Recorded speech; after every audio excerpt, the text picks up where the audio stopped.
I started out working on a psychiatric unit using art as diagnosis and treatment for people with emotional disabilities, and just learned the power of art and how people with special needs can really utilize the art. And so I had the courage to break away and create my own nonprofit organization.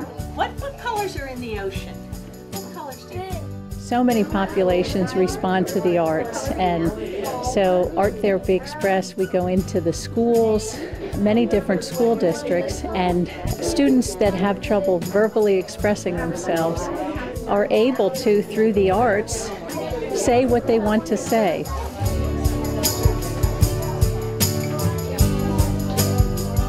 want another color?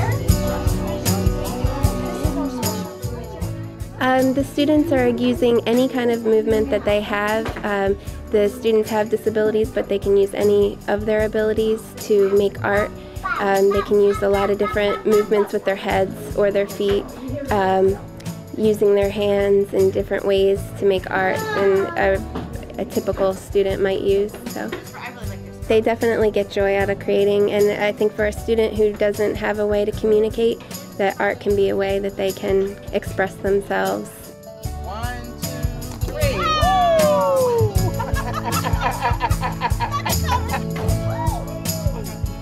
When our kids utilize some of the different adaptive materials, whether it's with being in a swing and they're moving their legs, or they're moving their arms and using an adaptive piece of equipment, just those movements are priceless for our kids. So the more we can get the kids to utilize their bodies, in order that, and more we can see that they know the connection between both, that has been a real joy of the program.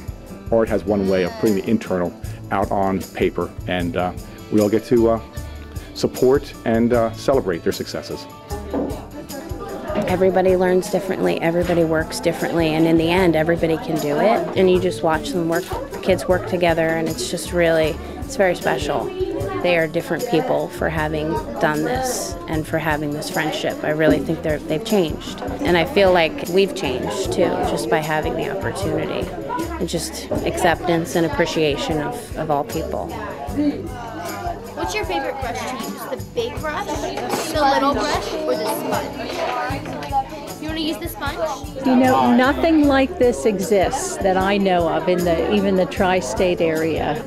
The schools wanted it, the parents wanted it, and we just answered a need. And I think what you see here is the joy that happens when you bring together students with and without disabilities. And that's really the turn of the program, is how much people with disabilities can teach us. It's more than just art, it's about life and quality of life.